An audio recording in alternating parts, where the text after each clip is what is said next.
All right, the show has come and gone.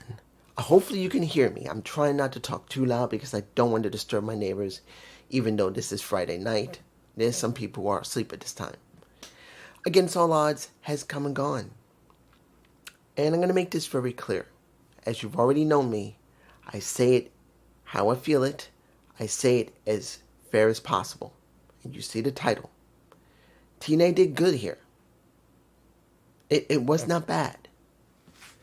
They made decisions that you can easily say are questionable.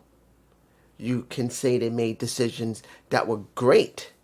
And they made decisions on like, really? I don't get it.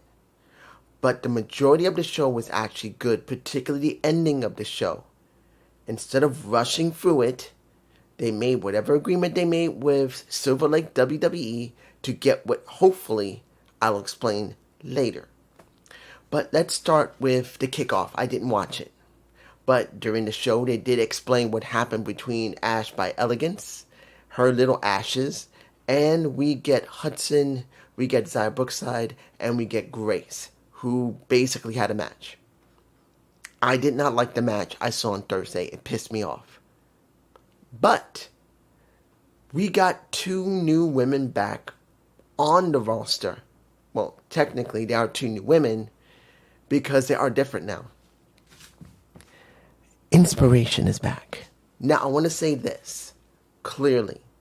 I know you're going to say, why are you calling them two new women? Well, technically, they are because they had one of them had two kids. I believe, who was it? I can't remember who had two children since they spoke about it so quickly. But one of them had two kids, and I think it's Sean Spears' wife. And the other one had one. So technically, their bodies have changed. They had to work hard to get it back in shape, but if you don't have kids, your body's not the same as it is when you have kids. So there are two new women that are on the roster, now mothers, and now they're on, they will be on TNA TV. They will be on Impact. And I'm going to say this right now. I don't need to do a gut report or anything. I am going to give them a chance. I know you're going to say, really? You didn't like how they were booked last time. True. The inspiration stuff was no better than the Iconics.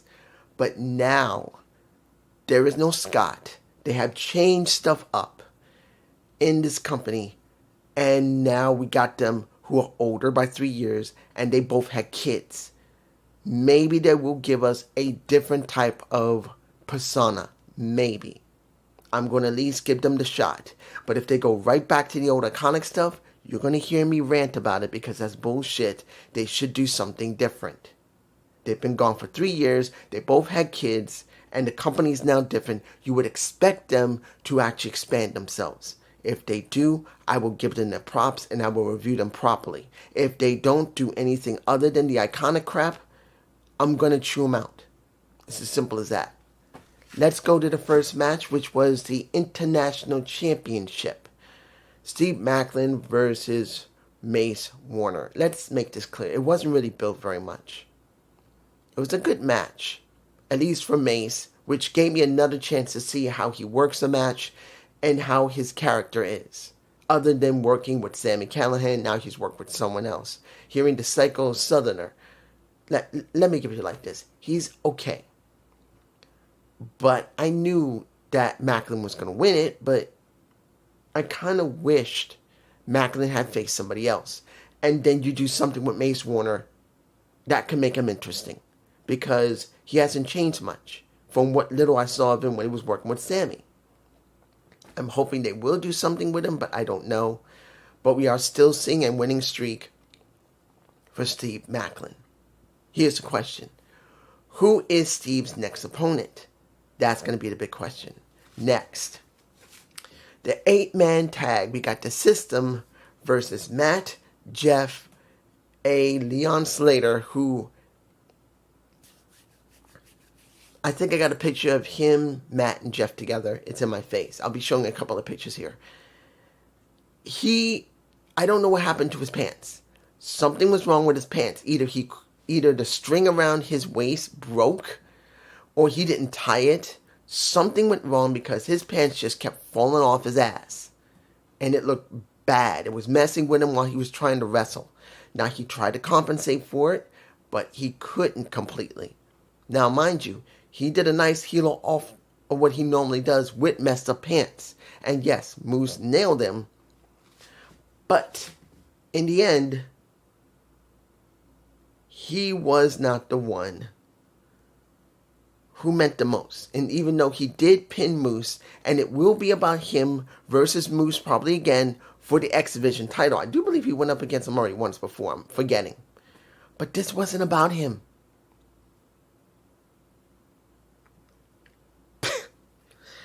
I was hoping for Ron Killings. I'm not going to lie. I was hoping for R-Truth to show up as their special tag team partner. No. Who did we get? The hometown man. Chanting he's in my face. I believe I got a shot of him with Matt or with Jeff.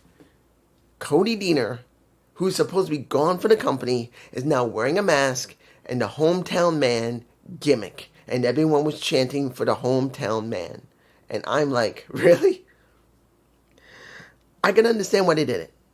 He's still under contract, I believe, so he's going to be used whatever they think is necessary. He's the comedic wrestler in the group. There you go. He did a decent job working, and it looked good working with the Hardys and Slater. No problem. Now the question is going to be what they're going to do with him. Working with the system. Supposedly, the system is broken because Cody hasn't been ejected from the company. So the question is, what are they going to show us this Thursday? That's the big question. I don't know. Hopefully it'll mean something. Next, the match I was very curious about. Mustafa Ali versus Hunch. How far are they going to go? Will the person that was on the phone be revealed? What will Tasha Steelz do? What would Jonathan Schuyler do? That was my question when it came to the Cabinet Order 4. We got the best match of the night. Hands down. If you like very fast-paced wrestling and a lot of false starts, that was your match. That is what you would like. It was a very good match. There is no lie about it. In the end, when it was near the point where it looks like Hunch was done, you see Ali say, nope, it ain't done. And he grabs his head when he got him on the mat, pinning him. When it reaches 2, almost 3, he pulls up his head. And the ref saying, what are you doing? Schuyler gets away from his seat and says, what are you doing? There was no Tasha Steelz at this point because Tasha was demanded to hit Hunch. And Ali didn't get her doing it and she marched off. So we get this situation where Tasha Steelz walks off because she doesn't want to hurt Hunch because that's supposed to be part of her group and Ali wanted it. Schuyler is like, why didn't you just pin him? And then you see after the match is over, Schuyler gets into the ring, checking on his partner, who is his best friend. You see Ali tell him, get back, get away from him, don't help him up. And then you see Ali put his hand out. And you're going, okay, Ali's going to show some friendship. He psychs him out and walks out the ring. So now the question is, where is Order 4? This is a big question. Who is the one that was on that damn phone that Schuyler was talking to that is going to try and straighten this mess out? And will that person be the one that Ali is going to challenge next? Unless you're going to go through Schuyler and then that person, which would make some sense. Next, the Knockouts Championship. Ling Lang Lee versus Marsha Slamovich. Now, I'm going to tell you this. The match wasn't bad. It wasn't. Seeing that they made it very clear that Ling Yang Lee is supposed to be important. And she, in a sense, is. She's only jobbed once, and that was to Tessa once. And I do have my thoughts on Tessa. When it comes to Santino and Stone, you'll get my thoughts on her. But, here's the thing. Due to the fact they don't show these women all the time, because they don't do live events all the time, they do a lot of pre-tapes, we didn't see a lot of Ling Yang Lee face a lot of people. We haven't.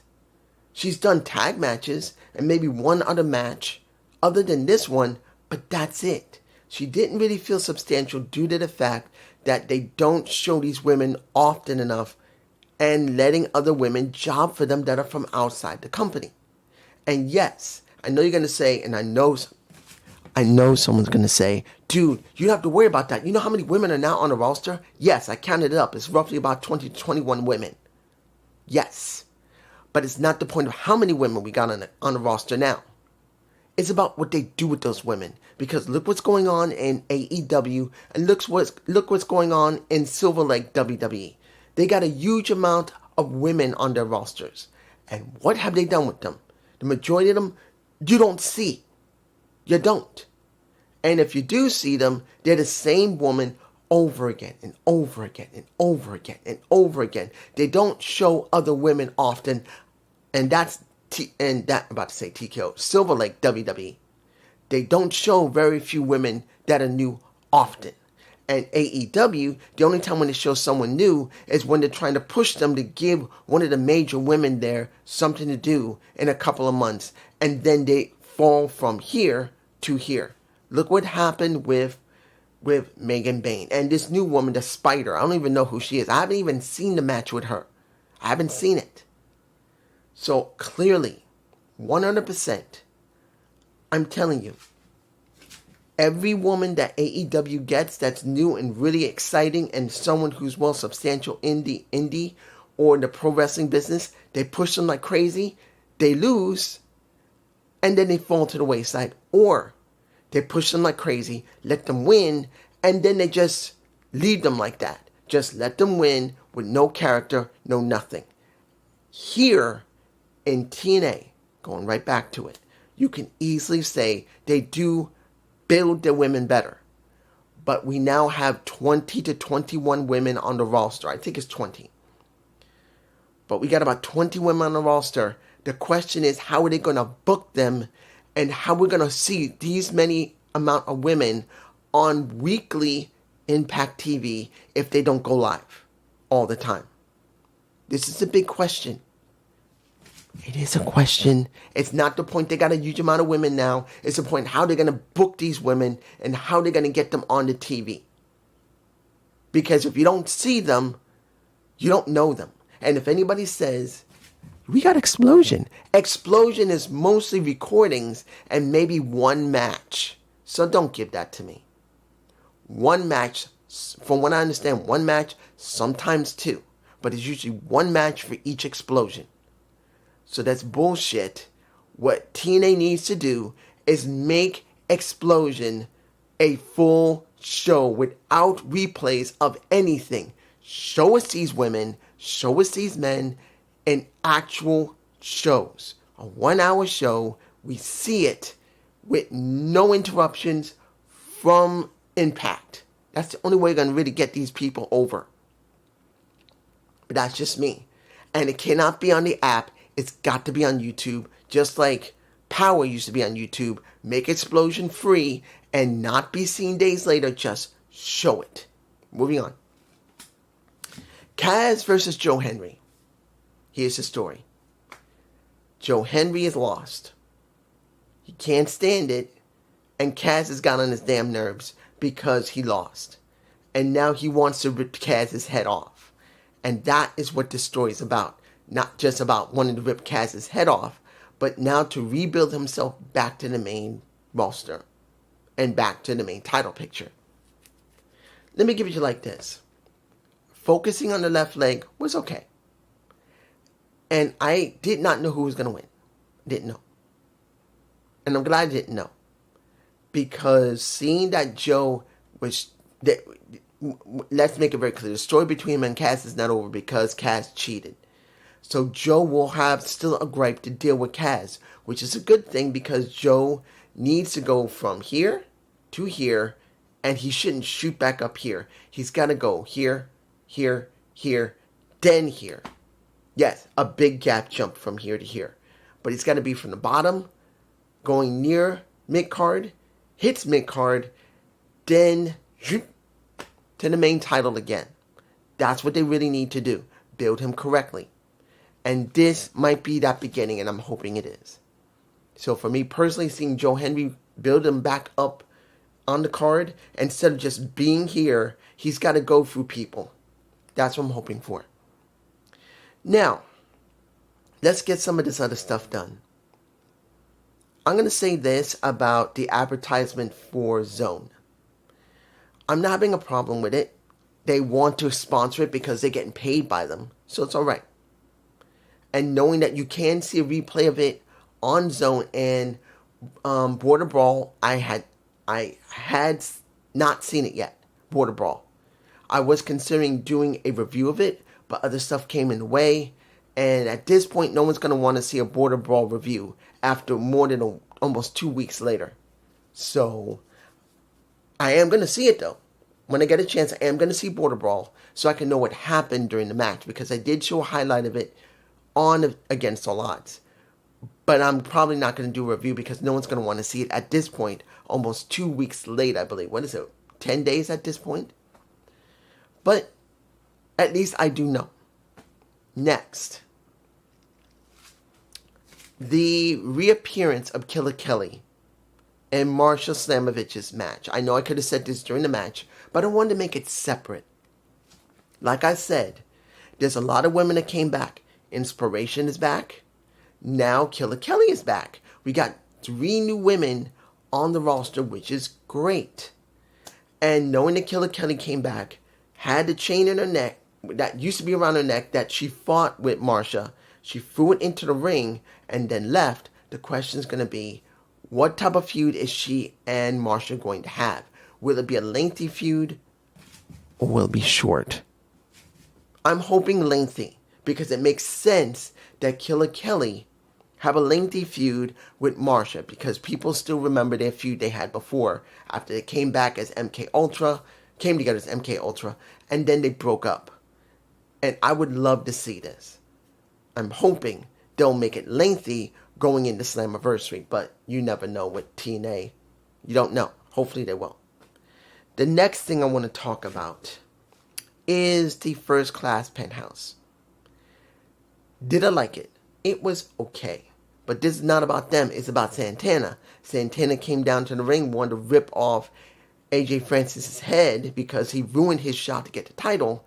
He power bombs a Casey Navarro into a table and then gets cracked in the back of the head with a wine bottle. Or was it a champagne bottle? I don't know which one. He gets cracked in the head. He gets taken in the back to get checked. They want to check him. He says, screw that shit. I'm mad. He walks away. I am interested in seeing how they're going to book this. Because sooner or later, they must give him something that will make him go to a main event again. Just like with Joe Henry. Joe's here. Santana's here. So Joe's here. Santana's a bit here. And I do believe he'll make it to the main event before Joe Henry will. But the question is going to be, will they book him correctly while doing it? I don't know. But I am interested in seeing what they're going to do to make this interesting. Moving on. Oh boy. The Nimitz versus the Rascals for the TNA Tag Championships. It was fine. I think what's irking me is that there's something missing. I don't know what it was. There was something missing. Maybe it was because Austin was not there. Ace Austin. He was not there. He's supposedly not medically cleared, so he's not there. And I think that's what was missing. Not that he was going to interfere, but I think he should have been there. Because they needed something extra there, like some extra thing. Not the match was bad. You can easily say this was the second best match of the night when it came to work in the ring, legitimately.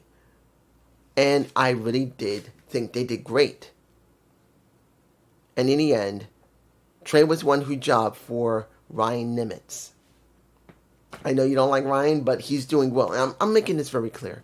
I want to make this clear. I'm actually fine with the Nimitz. And knowing full well, and this is me, if you guys don't know, Ryan and Nick never teamed up. Never. In the near 20 years that Nick was in WWE before transition to Silver Lake, he has never worked with his brother. In any indie show, I mean, before he joined the Spirit Squad, maybe he did. But after that, he has not wrestled with him in 20 years, if he ever did. From what I know from Ryan, when he did an interview with Chris Van Vliet, he never did wrestle with him. They've never wrestled with each other. They've never been a tag team. So now seeing that two brothers who have never tagged together and the last year finally have, and they've been allowed to have championship, it's actually really nice to see. Yes, they're heels. Of course they're heels. You can't hide their heels. But for me personally, knowing that two brothers who are pro wrestlers, where one is trying not to copy the other, and that's Ryan trying not to copy Nick, it is good to see they actually have that moment together. Not many people do. But here's another group that gets it.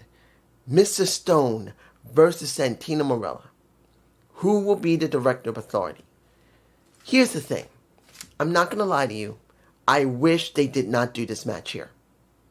What I would have liked was this match being done at Slammiversary. This would have been better at Slammiversary. I'm telling you right now, I wish this was done in July 20th in Slammiversary, but we didn't get that. We got it here. Was it a good match? As a story, yes. Santino, very emotional. Mr. Stone, very nuts. Robbie E, very nuts. Tell me if you do not remember what Robbie E looked like 8 years ago. He looked like this. And now he looks like this. Tell me you don't notice. Robbie E was not a small guy when he was wrestling in TNA. He was cock diesel. You could see him bulky. And now he looks skinny as a damn stick. And I'm not saying he was a big, tall guy. He wasn't. But still, you could see that he was like... And now he's like...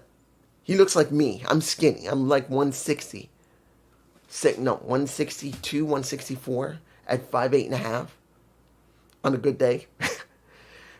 But he looks so thin. That's why I never recognized him. And you could see that this was a good match. Yes. And I'm not forgetting about Tessa. She was there as at this moment.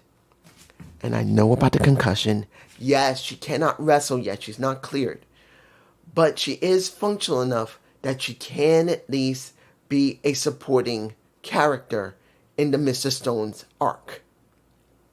Since she cannot wrestle, she's out there just to cause havoc with Victoria Crawford, which was fine. That's what we saw. Seeing the scissor kick to Santino by Crawford was good. But in the end, what do we get? Santino winning. Getting a second sock because Tessa stole the first one. That's all right. It was a good, feel-good moment. But it would have been a good, great feeling moment at Slammiversary. I'm just saying. You guys tell me below. Do you believe this would have been worthy of Slammiversary? I do believe it would have, because this is one of the more stronger stories that we're doing that involves NXT and TNA. And I truly believe it should have culminated in Slammiversary. But, as I've said to someone in the comments, where they want to see a lot more coming from WWE, like Evolve, sending their people over, like I said, they're not going to let TNA get that big. Look, the work they're doing with TNA has been helping NXT, but this has given a lot more to TNA. It has. Zone is just an example of that.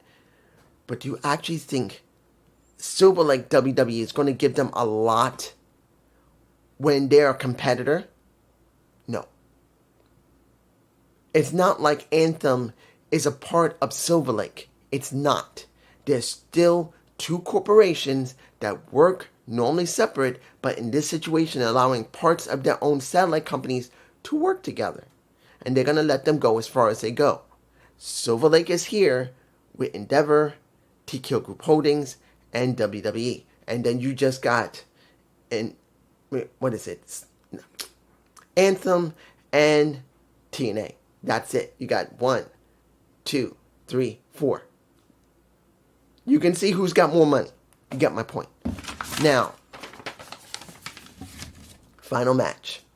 Elijah versus a Trick Williams for the TNA World Championship. Now you know what happened. You got AJ Francis coming out. And let's make this very clear. they wanted to protect Elijah. They wanted to make it very clear that they didn't want Elijah just to simply job to a Trick Williams just in case they want to try and do something else with Elijah, which is understandable. Elijah lost. But let's talk about the match itself. And this is where there's a problem. Look, I actually don't mind Elias, aka Elijah. I thought he was decently good in the ring, and I thought there was more better as an entertainer singing and getting people to be interested in wrestling than wrestling in the ring. But the one thing that I've never ignored was that Elias, he's a big, bulky guy, very strong, very physical. But one of the problems when you have that type of body is that you can tank very easily if you're not careful, if you don't work on cardio, and make sure you can do it. And when you see him in the ring with a much more slimmer Trick Williams, who is not built for strength, but built more for stamina, you can see Elijah go from here, and this is Trick. Trick went down, so did Elijah, and it just kept going. At one point, right before AJ came out, AJF, you can see Elijah trying to pick up Trick Williams, and more he was getting tanked and getting tanked. And he looked like he was doing decently well, even though he was getting tanked, because it was obvious he just does not have that type of stamina. But by the time AJF came out, he wanted to do a suplex. He couldn't even do it. And it got transitioned into a move that Trick could use. And I know the difference between someone messing up the move and someone setting up a move. And Elijah just didn't have the physical strength to pull Trick up anymore. As much stronger he was probably in Trick, he just didn't have the stamina. He conked out. By the time it was all over, he was exhausted. And you could see him exhausted, even though he did pretty damn well with Trick. And there's no way you can deny he didn't do good. And I did enjoy it. For, in a sense, the enjoyment was Trick Williams retaining the title, which made me happy because I still do believe that they will go to Slammiversary with Trick Williams. And that's what I want. I didn't want him just to job immediately. That shows that there's no respect between Silver Lake, WWE, and TNA. There's just no respect there, no matter what they say. Now, it is obvious that they don't want them to jump over them. So they're only giving them so much to work with. Because if they really cared, let's make it very clear. Even though one of the execs of TNA screwed up, and The Miz could have been the one who was on the main roster working with Joe Henry, and he refused to do it, and he got fired because of it, you could have done it again. You could have done something else. Maybe they will, but you could have picked someone else for a Miz or someone else to work with. And I'm like, you're not getting much from Silver Lake WWE, but you are getting enough that has brought TNA from here to here. That's not bad. But the question will be, will they go there with Trick Williams at Slammiversary? I hope they do. And I hope they pick the right person. My belief might be Santana, but with Ron Killings not there anymore in Silver Lake WWE, if he's brought in TNA, believe this, Ron Killings will be a champion. Because of the outcry that is so loud right now, unless they bring him back in Silver Lake WWE, he could go to TNA flat out and they will love him. He will bring the show's quality up quite a lot. Trust me on that. But it's just me, and I hope you enjoyed this Against All Odds review. Please give me a comment below. I will be doing my reviews tomorrow and Sunday. Hope you will watch them. Peace.